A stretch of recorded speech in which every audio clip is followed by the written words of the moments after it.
Hi, this is Marnelle coming to you from Kiepersol. Today I want to talk to you about something very special, and it is called Stainless Cabernet Sauvignon. We started a series called our Stainless series, and I'm going to show this to the camera. Look at this beautiful label. This is to depict a stainless steel tank with the rivets and all. So proud of this label, but more proud of what's inside of this bottle. There's a story that goes behind this, and there's lots of layers in wine. There's lots of layers in the industry. There's lots of layers in your terroir. So terroir is a French term meaning sense of place, is the way I put it. It can mean earth, it can mean soil, the minerality of the soil, but to me and to us at Kiepersol, terroir means a sense of place, not just the dirt, but we use that word to depict the climate, the toil that happens in the vineyard, down to our style of making wine. And terroir is something that is found everywhere, and some people don't use that word for that, but it's something that gives a sense of place to everything. You know, Twinkies can be made in 5 different factories. M&Ms can be made in 5 different factories. There's so many things that we consume. They come from all over. Coca-Cola is made everywhere. It has a very similar taste. There might be tiny nuances of differences, but none like wine. Wine truly is a character of the place that it is grown, and it's made with a character that the winemaker has. So stainless is a pure expression of the terroir that is Kiepersol, Texas. It's a pure expression of our sunlight, of our soil, of what happened in the vineyard that year, without oak aging interfering in any of the taste, interfering in any of that style. So of course we ferment it at certain temperatures, we use certain yeast and all that to get it to the point that it is wine. But most of the time you take red wine one step further. 99% of the time, red wine is aged in oak barrels. And the oak adds structure and complexity and layer of flavors. And by aging wine in oak, it actually softens the tannins and adds character and adds complexity to a wine. So why would we take a red wine such as Cabernet Sauvignon and not age it in oak? So that's the story that I want to tell you. 2010 was our first vintage of Stainless, and it was just simply my dad coming into the cellar, and he went to tank, and he said, "How's this wine doing in this tank?" It was after fermentation, so the wine's settling, after secondary fermentation, which is malolactic fermentation. So everything's kind of settling, and at that time in the tanks, there's huge tannins. Tannins kind of dry your mouth out. The wine isn't always in perfect balance once it is completed fermentation. So he goes to this tank and finds this wine, pours it, it's lush, it's purple, it's gorgeous, taste it, and we're hit with a strange, unexpected balance. A balance that isn't always there right whenever fermentation is complete. And I learned about balanced wine for the first time from hearing a lady named Zelma Long talk. So wine is science and getting the wine microbially right, getting it stable scientifically. And then wine is art, finding those right flavors. But to take the science of wine and the art of wine, you get a balanced wine, essentially.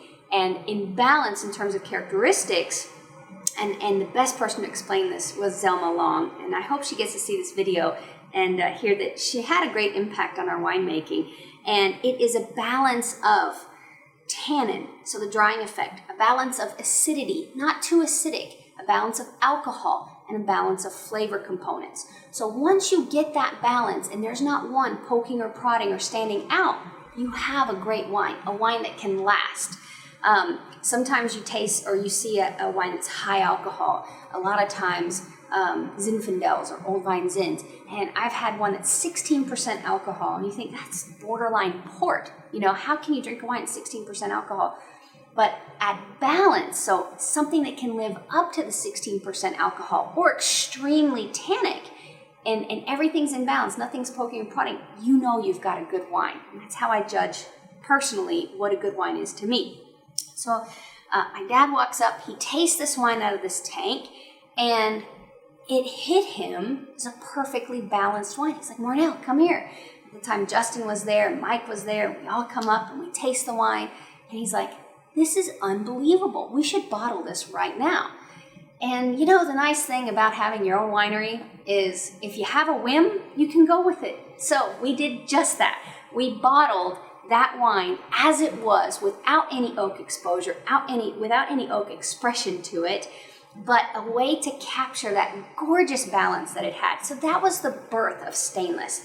And now every season we look to see if there is something that does come out in balance, that can qualify as one of our Stainless labels. So 2010, we were able to find 3. We did manage to get a Cabernet Merlot and Syrah, and that had that great balance to it right out of the fermenter. And then in 2012, we did it again. So this is our 2012 Stainless. So it may not come out every year.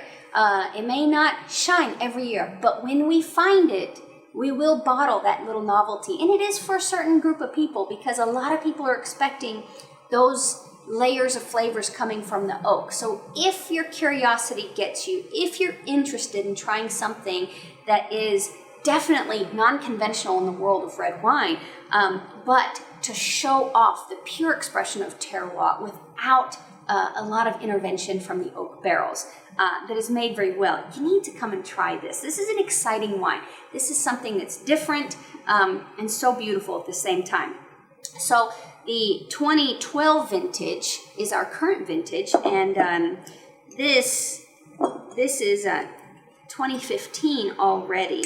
And one of the things about aging a high tannin young wine in a bottle is that this has up to 30 years of ageability. This wine, I predict, just becoming better and better in the bottle because it didn't have that time in the oak barrels. So it's a fun wine to come back and taste every 3 months, every quarter for me. And we watch how these wines evolve and watch how they grow, and get to taste just a little bit of sun and earth, and none of the cellar in here. So lots of fun. I'm going to open this up, and as I've said before, we have a little saying on each cork.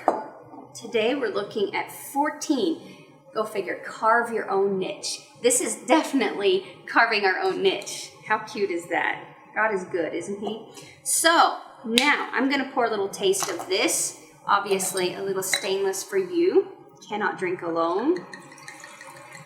Look at that. It's still, this is a 2012 vintage, and it's still so youthful looking, fresh and clean. A lot of people would compare it to Beaujolais Nouveau, and it is similar to Beaujolais Nouveau in that it had no oak exposure, but the great variety that it is, Cabernet Sauvignon, and we're talking about Merlot, we're talking about Syrah that we've got others in, that's what sets us apart, and that's what makes it different, is you still have that youthfulness, but you've got all those great tannins. So I'm whiffing it towards you to see if you can smell it. I'm going to take a little taste of this Stainless Cab. Look how gorgeous that is. So purple and deep at this age already. Chin chin.